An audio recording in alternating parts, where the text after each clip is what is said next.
bonsoir, bonsoir, j'espère que vous allez bien. Vous avez passé une bonne journée, et moi aussi. Enfin bref, aujourd'hui je reviens avec de nouveaux couteaux que j'avais envie de vous montrer, de vous présenter et de faire un comparatif. Alors, d'abord, on va commencer avec un couteau que je ne connais pas, d'accord? C'est celui-ci. Alors, voilà un petit peu comment il se propose dans l'étui.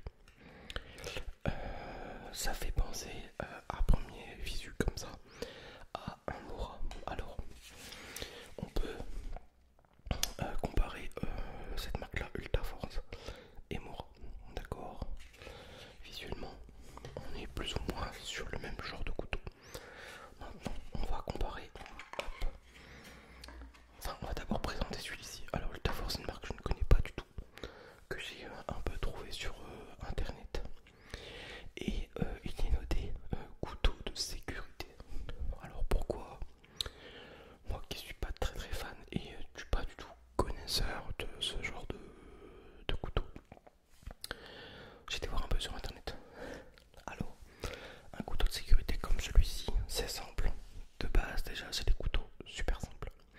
Une lame dont la soie est transversante à trois quarts. Donc trois quarts du manche, d'accord? Au moins jusqu'à là. Vous avez que l'acier jusque là, voilà, pour vous voyez mieux. Et toujours de couleur vif, jaune, orange, vert, pour qu'il soit tout de suite détectable à l'œil. Détectable à l'œil. Et déjà avec un tranchant qui coupe pas très fort. Ils auraient pu tailler quand même, repasser un petit ou quand même à la pierre, mais bon, c'est pas grave. Et le pourquoi sécurité? Pourquoi? Parce qu'en fait, tout simplement, c'est tout con. Le bout, il est rond. Regardez, tu peux pas te blesser avec ça. C'est pas possible. C'est pas possible. Le couteau et le bout, il est rond. Alors forcément, hop, je ferai pas là ça avec le Mora. D'accord, là, on est sur une lame un peu attaquant comme les Opinel, avec une pointe. T'as pas envie de te blesser avec, hein. D'accord? Donc voilà. Donc c'est vrai que ça fait penser à ça. Et on a aussi surtout, et ce qui est chouette, une bonne garde au niveau du poignet. La garde, c'est ça ici. Là, ici, comme ça, quand il est dans le manche. Et quand avec la force que tu vas envoyer, forcément, ton poignet en même temps il va bouger. Il va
l'image qu'elle a.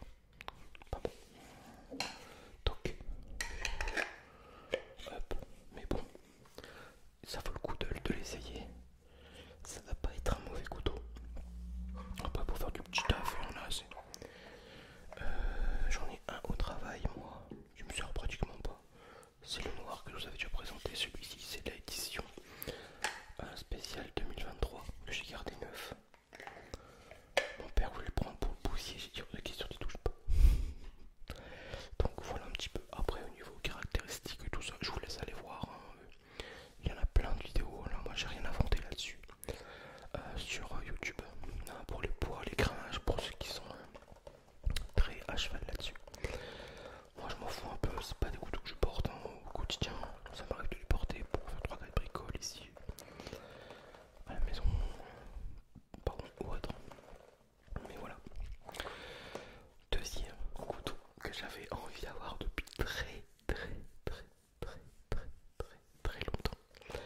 Le Mora Eldris. Alors, le petit frère de celui-ci. Le petit frère. Ah, c'est trop heureux. On va essayer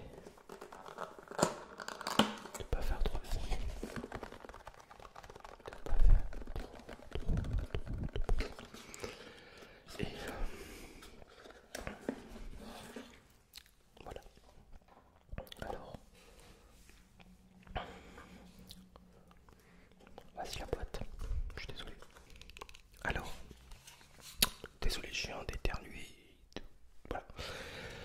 Voici le petit couteau. Et moi, je le kiffe, ce petit truc. Pareil, c'est ultra stylé. Ça a grave du charme. Pourtant, on parle d'un couteau à 20 balles. Même pas. Ça a bien augmenté quand même. Il y a quelques années, ça devait coûter 15-16 euros. Et là, en ce moment, il est à 24. Ouais, désolé, j'ai dit 20 balles. 24-25. Il y a des sites qui se touchent à 40 euros. Ne les achetez pas. C'est de l'arnaque. Ça vaut 20-25 euros. C'est les petits couteaux que moi je pourrais proposer à des débutants en bivouac, en camping, en scoutisme aussi, pourquoi pas. Alors, le couteau, toujours aiguille Kydex, il n'y a pas d'emport, on peut pas le mettre à la ceinture. Par contre,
je l'ai